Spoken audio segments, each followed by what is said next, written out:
When my parents handed me a legal demand letter asking for 40% of my tech firm's earnings, they called it filial obligation. But 3 years ago at Thanksgiving dinner, my father stood up in front of our entire extended family and gave me an ultimatum. Invest your life savings into your golden child brother's failed startup, or you are no longer our daughter. I placed my napkin on the table, walked out, and never looked back. I built a multi-million-dollar company completely on my own while they erased me from their lives. But now that my brother's debt has caught up with them and their lifestyle is crumbling, they've suddenly remembered they have a daughter. They think they can force me to save them. But they have no idea about the trap they just walked into. Follow my story until the end, and let me know in the comments where you're watching from today. My name is Clara, I'm 27 years old, and 3 years ago, I became an orphan with living parents. It happened at Thanksgiving dinner. The table was packed with relatives, but the main event wasn't the food. It was my younger brother, Julian. Julian was the family golden child, the visionary who could do no wrong. I was the practical one, working 80 hours a week as a software engineer, quietly saving every single dollar I earned. When Julian's latest business scheme hit a wall, my father didn't ask for my help. He demanded it. He stood at the head of the table, cleared his throat, and laid down an ultimatum. Clara, you're going to empty your savings and invest $50,000 into your brother's company. If you don't support this family, then from this moment on, we are cutting all ties with you. You are no longer our daughter. My mother nodded in agreement, staring at me with cold expectation. Julian didn't even look up from his plate. I looked around that room, waiting for someone to point out the insanity of asking a 24-year-old to wipe out her future for a failed crypto venture. Nobody spoke. I took a breath, placed my cloth napkin on the table, and looked my father dead in the eye. Fine, I said softly. If that's what everyone wants, I'll leave. I packed my bags that night, deleted their numbers, and walked out into the freezing rain. Leaving that night meant walking into absolute silence. Not a single text arrived checking if I had a roof over my head. My mother didn't call. My father didn't hesitate. I was completely erased. I packed my life into my older sedan and drove 300 miles to a city where nobody knew my name. I rented a cramped studio apartment that smelled like damp paint, using the last of my liquid cash for the deposit. I had no safety net, no family backup plan, and zero room for failure. Instead of sinking into despair, I funneled every drop of grief into pure momentum. I launched my own logistics tech company, writing code until 4 a.m. and sleeping on a worn-out office sofa. When potential investors rejected me, I tweaked the software and pitched again. When competitors tried to squeeze me out, I worked twice as hard. For 36 months, there was radio silence from my family. No birthday wishes, no holiday messages. Just a ghost town where my parents used to be. But while they were treating me as dead, I was thriving. By the end of my 3rd year, my company secured a multi-million-dollar enterprise contract. I moved into a real office, hired a dedicated team, and finally built the stability I had always dreamed of. I thought I had moved on. I thought the past was buried. But I forgot one crucial thing about conditional love. It always comes looking for a payout when the money gets big enough. Success has a funny way of making forgotten people suddenly remember your name. The turning point came when a regional business magazine ran a cover story on my company, highlighting our rapid growth and multi-million-dollar valuation. My face was plastered across digital news boards and local publications.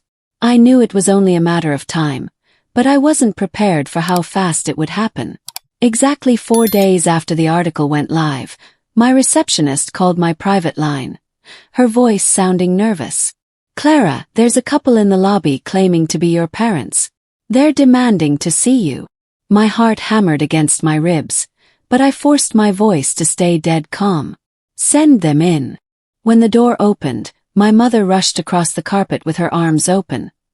Her face twisted into a mask of tearful joy. Clara.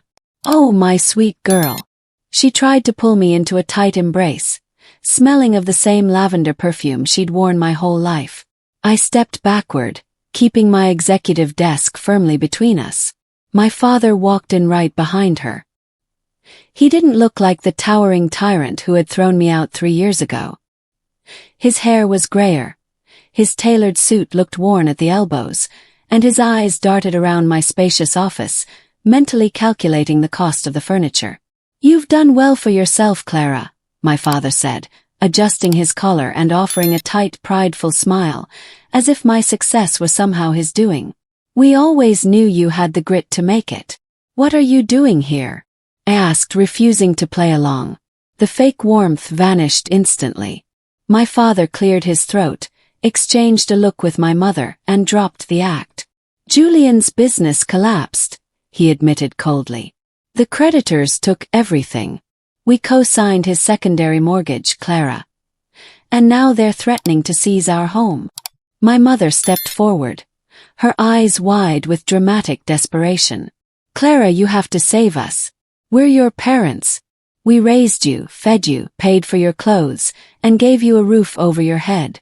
It's your moral duty as a daughter to pay us back now that you have all this money." I couldn't help but laugh, a quiet, bitter sound that echoed through the room. "My duty? You threw me out into the rain 3 years ago because I refused to hand my hard-earned savings over to Julian. You erased me. You didn't care if I was alive or dead." My father's face flushed a deep, angry red. The paternal mask shattered completely. "We did what we had to do to teach you a lesson," he snapped, slamming a thick manila envelope down onto my mahogany desk. "We aren't here to beg, Clara."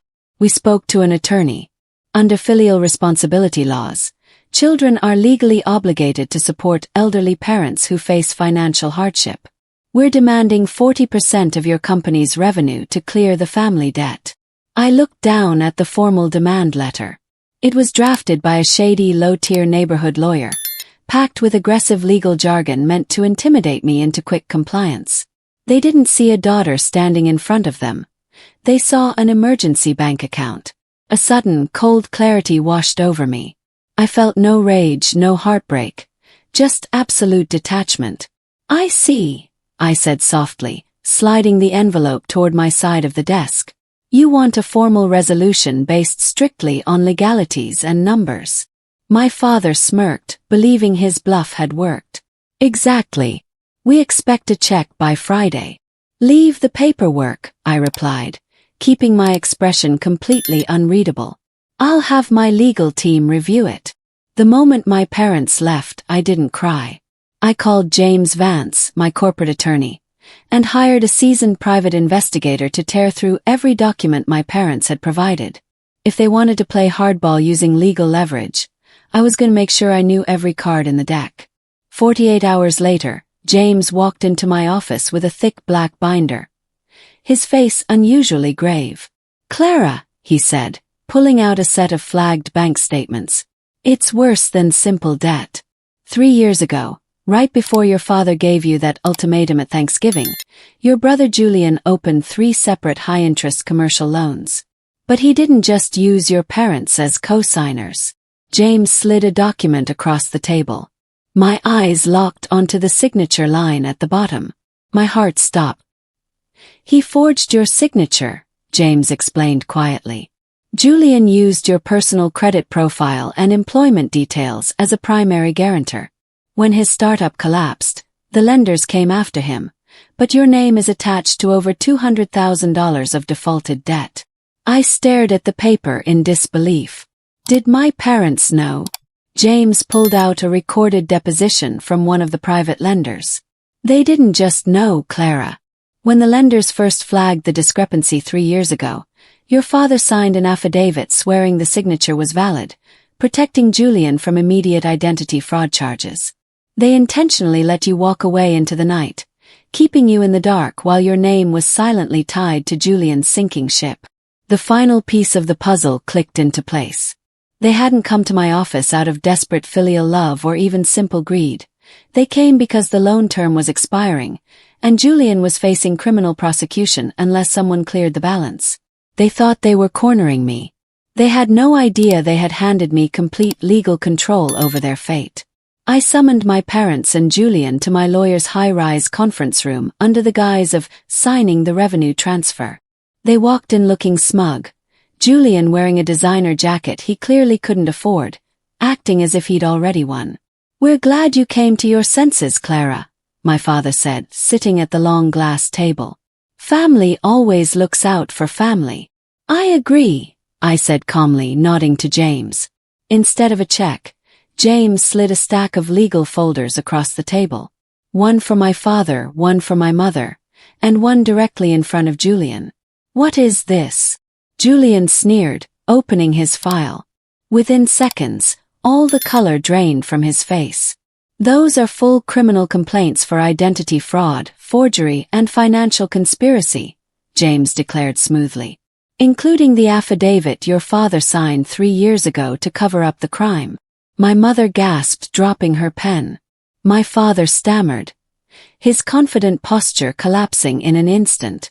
"Clara, you wouldn't send your own brother to prison." "I didn't take out fraudulent loans in your name," I replied, my voice as cold as ice. "You have 2 choices. Option 1. I file these papers with the district attorney by 5 o'clock today. Julian goes to jail, and the bank forecloses on your home immediately." "What's option 2? My father whispered, sweating through his collar. "Option 2, I leaned forward. I buy your home's mortgage directly from the lender, clearing your personal debt. But the deed transfers completely to my corporate entity. You will live there as my tenants, paying fair market rent under a strict lease. And Julian is officially evicted, barred from the property, and will work off his debt to my firm through legal wages." My father stared at me, realizing he had 0 cards left to play. He signed the papers with a shaking hand. 3 weeks later, the paperwork was finalized. My parents officially became tenants in the home they once held over my head, paying monthly rent directly to my property management firm. Julian was forced to move out of the house, taking a humble entry-level job to pay off his financial liabilities under court-monitored oversight. For the first time in his life, he was held accountable for his own actions. My parents tried to call me a few times afterward, not to demand money, but to ask if I'd come over for dinner. But the dynamic had permanently shifted. I didn't hate them, nor did I harbor bitter resentment. I simply recognized that unconditional love cannot be built on conditional loyalty. I politely declined, keeping our relationship strictly professional and bound by the terms of their lease. For 3 years, I had believed that being rejected by my family was the worst thing that had ever happened to me. But standing on the balcony of my penthouse office, looking out over the city skyline I had conquered on my own terms, I realized the truth. Their rejection was the greatest gift they ever gave me. It forced me to discover my own strength, build my own empire, and learn that my worth was never dependent on their approval. Now I'm curious about your thoughts. If your family cast you out, built their life on lies, and only came back when they needed your success to save them, would you have offered them a second chance, or would you have walked away completely? Let me know in the comments below, and don't forget to like and subscribe for more stories like this. Thank you for watching until the end.